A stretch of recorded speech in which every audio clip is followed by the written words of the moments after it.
السلام علیکم ورحمۃ اللہ۔ بسم اللہ الرحمن الرحیم۔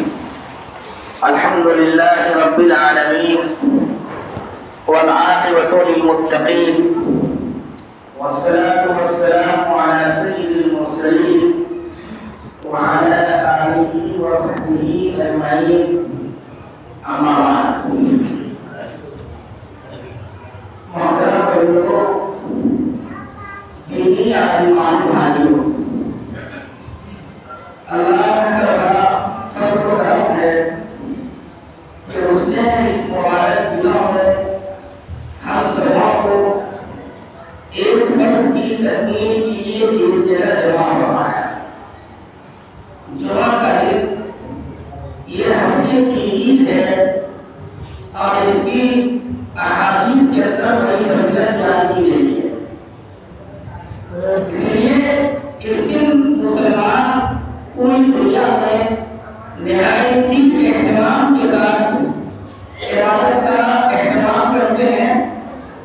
اور صاف ستھرے اچھے کپڑے پہن کر خوشبو لگا کر اللہ کو یاد کرنے کے لیے اجتماعیت کا مظاہرہ کرتے ہیں۔ اب واقعہ یہ ہے کہ فی زمانہ وعظ و نصیحت کے اثرات اور وعظ و نصیحت کی افادیت ظاہر ہو گئی ہے، چاہے وہ مسجد کے ممبروں میں حرام سے ہو یا جلسے جلوس اور سیمیناروں کے نام پر وعظ و نصیحت کی محفل سجائی جانے والی ہو۔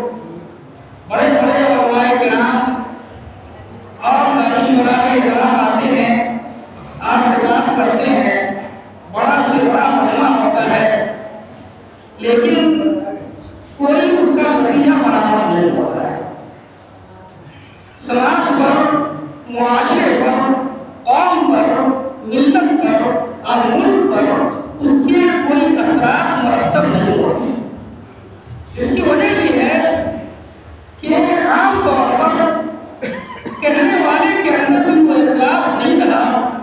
اور وہ جذبہ ثابت نہیں رہا، اور سننے والے کے اندر بھی اپنی اصلاح کی فکر نہیں رہی۔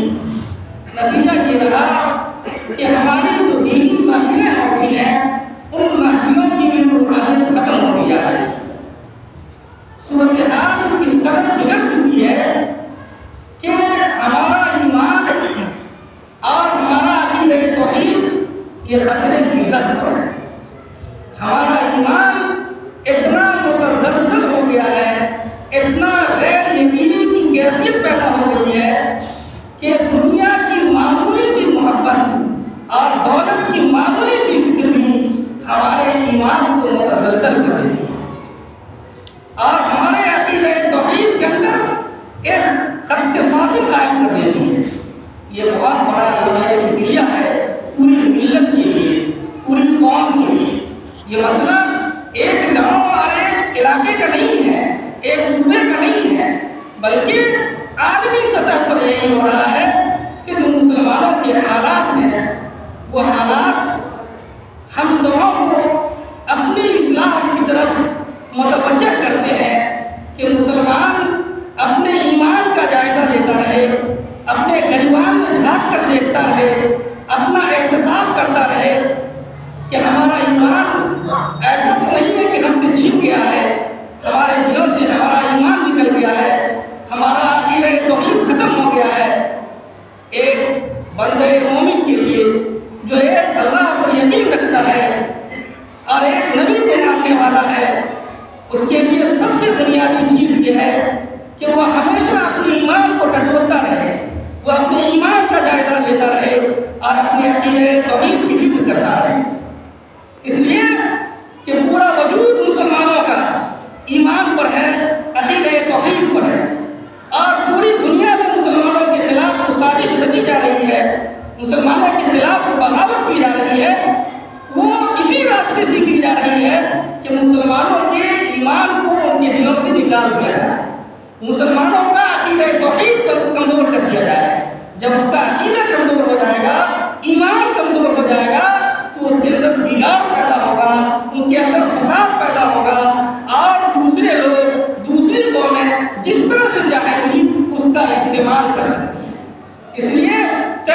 سطح پر، فکری سطح پر بڑی بڑی تنظیمیں اور تحریکیں اٹھی مسلمانوں کے ایمان کو، ان کے عقیدہ توحید کو کمزور کرنے کے لیے۔ جو تہذیبی یلغار آیا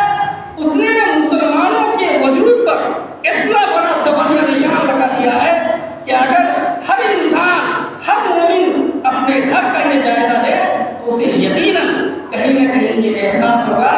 کہ واقعی ہماری اسلامی تہذیب ہمارے گھروں میں نہیں ہے۔ جو ایمان کا تقاضا ہونا چاہیے تھا وہ تقاضے ہمارے گھروں میں پورے نہیں ہو رہے ہیں۔ یہ بہت بڑا لڑائی فکریہ ہے، اس جانب ہم سبوں کو خاص طور پر توجہ دینے کی ضرورت ہے۔ توجہ دینے کی اس لیے بھی سب سے زیادہ ضرورت ہے کہ اس وقت مسلمانوں کا وجود سرے سے اس ملک میں خطرے میں ہے، اور جو ہماری تشخصات ہیں، ہمارے امتیازات ہیں، ہمارے نشانات ہیں، ہمارے اوصاف اور ہماری خوبیاں ہیں، اس پر بہت منظم طریقے سے ہمارے اوپر حملہ کیا جا رہا ہے، اور ایسا حملہ کیا جا رہا ہے کہ یقین مانیے اگر ایمان کے اندر پختگی نہیں ہے، عقیدہ توحید کے اندر پختگی نہیں ہے تو وہ سرے سے ایمان سے خارج ہو رہا ہے۔ ارتداد کی جو خبریں آ رہی ہیں یا تنظیموں کے تصادم کے تعلق سے جو خبریں آ رہی ہیں، ان خبروں کو پڑھیے، ان حالات اور واقعات کا جائزہ لیجیے تو یقیناً ایسا لگتا ہے کہ ہم صرف اور صرف نام کے مسلمان رہ گئے ہیں، ہم کام کے مسلمان نہیں ہیں۔ ہمارا جو ایمان پر اور عقیدہ توحید پر جو جماؤ ہونا چاہیے تھا وہ جماؤ نہیں ہے۔ نتیجہ یہ ہو رہا ہے کہ ہم دوسروں کے شکار ہو رہے ہیں اور دوسرے جس طرح سے چاہتے ہیں وہ ہمارا استعمال کرتے ہیں۔ میں صرف عام مسلمانوں کی بات نہیں کرتا، میں اپنے قائدین اور جو ذمہ داران ہیں میں ان کی بات کرتا ہوں کہ ان لوگوں کا بھی اب یہی حال ہو گیا ہے۔ اس لیے مسلمانوں کی سب سے پہلی بنیادی ضروری اور لازمی ذمہ داری یہ ہے کہ مسلمان اپنے بچوں کی دینی تعلیم و تربیت کا بندوبست کریں، اس کی فکر کریں۔ ہم اور آپ جیسے تیسے اب تو اپنے دن کاٹ لیں گے، لیکن جو ہماری آنے والی نسل ہے وہ آنے والی نسل ایمان پر قائم رہے گی یا نہیں رہے گی، ان کے ساتھ عقیدہ توحید رہے گا یا نہیں رہے گا، یہ سب سے بڑا سوال ہے۔ یہ سب سے بڑا سوال ہے۔ ماشاءاللہ ادھر تعلیم کی طرف ہمارا رجحان بڑھا ہے، لیکن جیسے جیسے تہذیبی یلغار بڑھ رہی ہے، تعلیم کی طرف ہمارا رجحان بڑھ رہا ہے، دینی تعلیم کی طرف سے ہمارا رجحان کم ہوتا جا رہا ہے۔ یہ بہت بڑا لمحہ فکریہ ہے۔ میں یہ بالکل نہیں کہتا کہ آپ اپنے بچوں کو عصری تعلیم نہ دلائیں۔ عصری تعلیم دلانا اور زمانہ شناس بنانا نہایت ہی ضروری ہے، اس لیے عصری تعلیم ضرور دیجیے، لیکن اپنے بچوں کی اتنی دینی تعلیم کی فکر ضرور کیجیے کہ ان کا ایمان مضبوط ہو، کوئی بھی چیز ان کے عقیدہ توحید کو ڈگمگا نہیں سکے، اور وہ حلال و حرام کی تمیز کرنے والے ہوں، وہ جائز اور ناجائز کے اندر فرق کرنے والے ہوں، وہ کسی بھی تہذیب میں رہ رہے ہوں، وہ کسی بھی تعلیم گاہوں میں تعلیم حاصل کر رہے ہوں، کسی بھی ماحول اور معاشرے میں ہو تو وہ ماحول اور معاشرہ اس کے ایمان کو ڈگمگائے نہیں، وہاں کی تہذیب اس کے عقیدہ توحید کو کمزور نہیں کرے۔ یہ بنیادی ذمہ داری ہے ہماری اور آپ کی کہ اپنے تعلیم، اپنی نئی نسل کی ایمان کی اور عقیدہ توحید کی فکر کی،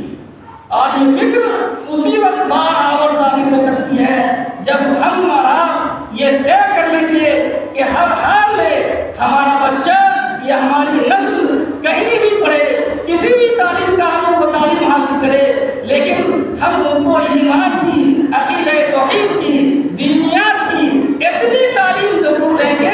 کہ دنیا کی دولت اور دنیا کی دوسری تہذیب اس کے ایمان کو اور عقیدہ توحید کو ڈگمگائے ہیں۔ میرے بھائیوں اور دوستوں، ایمان کے تعلق سے یہ فکر کرنا ہماری اور آپ کی یہ ایمانی ذمہ داری ہے اور یہ ایمانی ضرورت ہے۔ میں نے جو باتیں بتائی وہ صرف یوں ہی میں نے نہیں بتائی، بلکہ سچی بات یہ ہے کہ ان حالات میں جو صورتحال اس ملک کے اندر پیدا ہو گئی ہے، ہمیں اور آپ کو اپنے ایمان پر اور اپنے عقیدہ توحید پر اسی وقت جماع پیدا ہو سکتا ہے جب ہم یہ طے کر لیں گے کہ اپنی نسل کو ایمان پر باقی رکھیں گے اور ان کی دینی تعلیم کا انتظام کریں گے۔ حضرت یعقوب علیہ نبی علیہ السلام اللہ کے بڑے پیارے نبی تھے۔ جب ان کا وقت قریب آیا تو انہوں نے اپنے تمام بیٹوں کو جمع کیا اور اپنے بیٹوں سے پوچھا ما تعبدون من بعدی۔ قرآن کریم میں یہ الفاظ موجود ہیں، قرآن کریم نے اس واقعے کو بیان فرمایا، اور بیان اس لیے فرمایا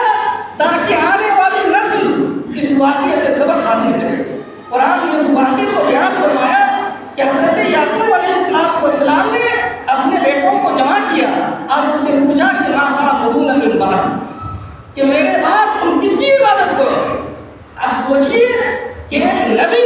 جس کو اللہ تعالیٰ نے نبوت سے سرفراز کیا ہو، جس کو اللہ تعالیٰ نے اسی لیے دنیا میں بھیجا ہو کہ وہ اللہ کی وحدانیت کو، اللہ کی کبریائی کو، اور اللہ تبارک و تعالیٰ نے جس مقصد کے تحت انسان کو پیدا کیا ہے اس مقصد کی تکمیل فرمائیں گے، بھلا اس کو اس بات کا خدشہ یا خطرہ ہو سکتا ہے کہ ہماری جو نسل ہے، ہمارے جو بیٹے ہیں، وہ میرے بعد دوسرے کی عبادت کر سکیں؟ حاشا مکرلہ، بالکل نہیں۔ لیکن اس کے باوجود انہوں نے اپنے بیٹوں کو جمع کیا اور ان سے پوچھا کہ میرے بعد تم کس کی عبادت کرو؟ تو انہوں نے کہا کہ ہم اس کی عبادت کریں گے، اس رب کی عبادت کریں گے جس کی عبادت آپ کرتے رہے ہیں، ہمارے آباء و اجداد کرتے رہے۔ تو جب ایک نبی کو اس بات کی اتنی فکر ہو سکتی ہے، جو نبی اسی عقیدہ توحید کی تبلیغ کے لیے دنیا میں آیا ہے، تو سوچئے کہ ایک عام مسلمان کو اپنی نسل کے سلسلے میں، اپنی اولاد کے سلسلے میں، اپنے بچوں کے سلسلے میں کتنی فکر مندی کی ضرورت ہے، کتنی فکر مندی کی ضرورت ہے۔ ایمان صرف یہ نہیں ہے کہ ہم آئے اور نماز پڑھ لیا اور ہماری ذمہ داری ختم ہو گئی۔ ہمارا ایمان 24 گھنٹے ہر لمحے ہمارے ساتھ رہنا چاہیے۔ ہمارا ایمان ہم سے یہ مطالبہ کرتا ہے کہ جب ہم بازاروں میں ہوں یا دوسری جگہوں پر بھی ہوں تو ہم اسی طریقے سے اللہ کو حاضر و ناظر جانیں جس طرح سے مسجد میں اللہ کی عبادت کرتے ہوئے ہم یہ دھیان رکھتے ہیں، یہ خیال رکھتے ہیں کہ کوئی غلط بات نہ کریں، کوئی غلط بات نہ سنیں، اور صرف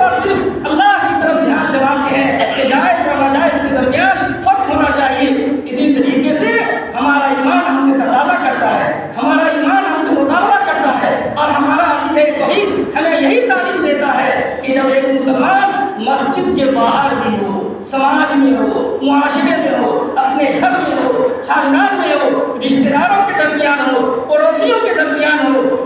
گاؤں سے باہر ہو، علاقے میں ہو یا کہیں بھی ہو، تو اس کا ایمان اس کے ساتھ میں رہنا چاہیے۔ اب جو ایمان کے تقاضے ہیں، جو ایمان کے مطالبے ہیں، وہ اس کو ہر جگہ پورا کرتے رہنا چاہیے۔ ایسا نہیں ہے کہ ہم دنیاوی کاموں میں مشغول ہو گئے تو ہم جائز یا ناجائز کو بھول گئے، یا جب دنیا کی محبت ہمارے اوپر غالب ہو گئی تو ہم دنیا دار بن گئے اور ایمان ہم سے نکل گیا، ایمان ہم سے چھن گیا۔ ایسا نہیں ہونا چاہیے۔ اس لیے یہ بہت نازک وقت ہے۔ اس موقع پر ہر انسان کو یہ سوچنا چاہیے کہ ہم کو کھانے اور پینے سے زیادہ، ہم کو روزی سے زیادہ، نوکری سے زیادہ اور ہر چیز سے زیادہ جس چیز کی فکر کرنی ہے وہ چیز ہے ایمان کی۔ اگر مرتے ہوئے آپ کا ایمان آپ کے ساتھ چلا گیا تو یہی آپ کی کامیابی ہے۔ اگر مرتے ہوئے ہمارا ایمان ہمارے ساتھ چلا گیا تو یہی ہماری کامیابی ہے۔ اس لیے ہم سبوں کو اپنے ایمان کی فکر خود بھی کرنی ہے، اپنی نئی نسل کی بھی کرنی ہے، آنے والی نسل کی بھی کرنی ہے، اور اس کا ایک طریقہ یہ ہے کہ ہم اپنے بچوں کو دینی تعلیم سے آراستہ کریں۔ اگر عصری تعلیم کا انتظام کرتے ہیں تو اس کے ساتھ ساتھ اپنے بچوں کے لیے، اپنی بچیوں کے لیے دینی تعلیم کا بھی انتظام رکھیں۔ مدرسے ہیں، مدرسوں میں بھیجیں۔ اگر مدرسوں میں نہیں بھیج سکتے ہیں تو ہم گھر پر عالم کو اور حافظ قرآن کو رکھیں گے اور اپنے بچے اور بچوں کی دینی تعلیم کا انتظام کریں گے، ان کے ایمان کو مضبوط کریں گے،